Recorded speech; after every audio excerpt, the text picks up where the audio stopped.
element. It's the element which is in connection with theta, or with the theta in ahankar, and at the same time it's in contact with manas, with the mind, basically. And in Ayurveda, it is explained that chitta has the nature of air. There is an interesting attribution of different elements to this.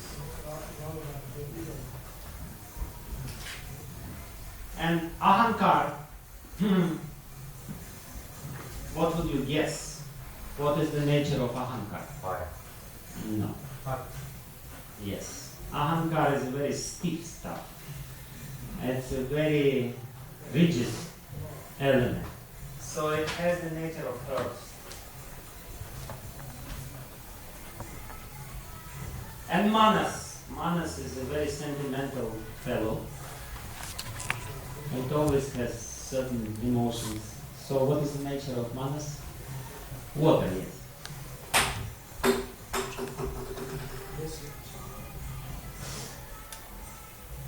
And finally, buddhi has the nature of what?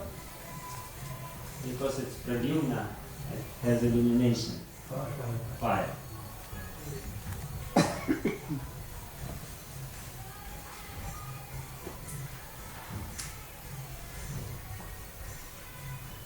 So, what I want first to explain, how this works according to Vishwanath Chakravarti Thakur in our daily life. Because we always use this practically all the time, this system.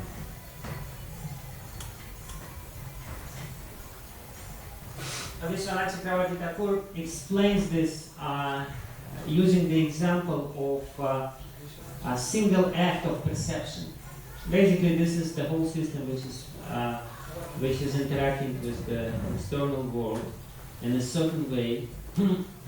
But I will first use another example, which perhaps will make it more clear for us to understand.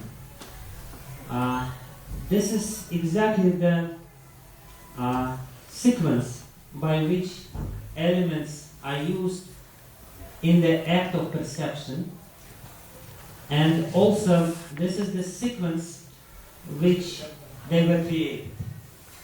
This is the sequence by which in Sankhya philosophy the creation takes place.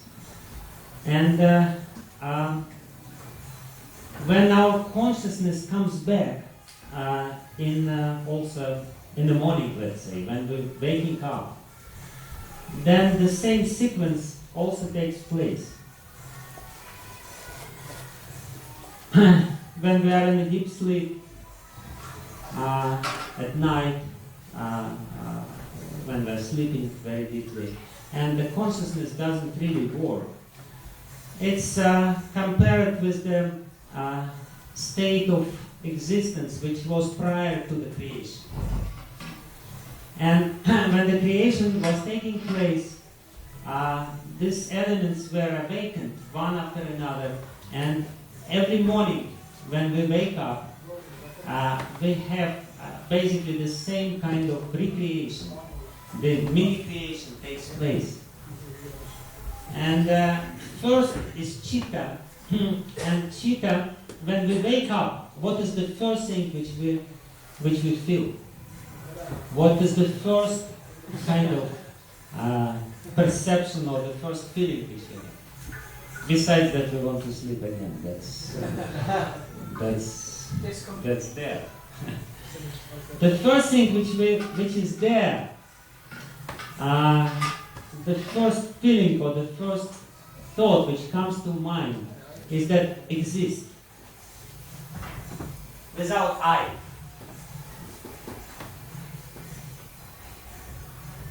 The chitta is the general consciousness or contaminated or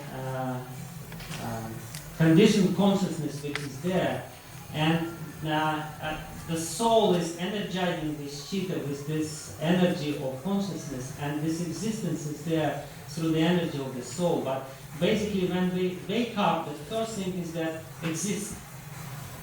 And then only I exist.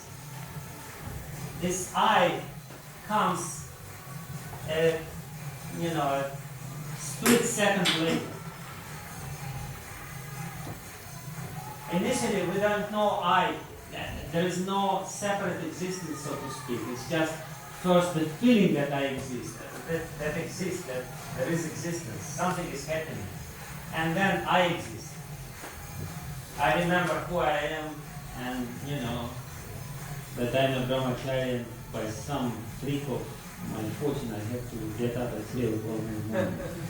So, this kind of identity plays its role at this very moment, little later.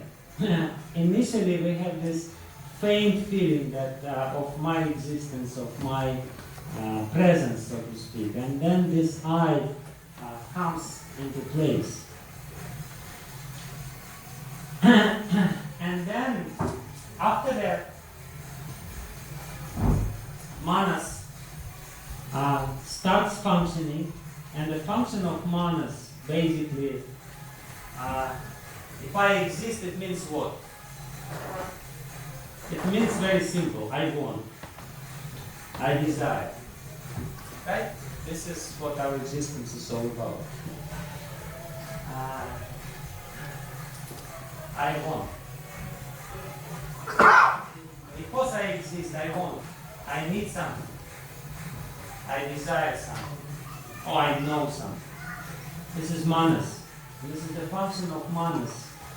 To desire and to also to know. To interact with the external world. And then the next is buddhi. It means what? If exist and then I exist and then I want, then what? I have.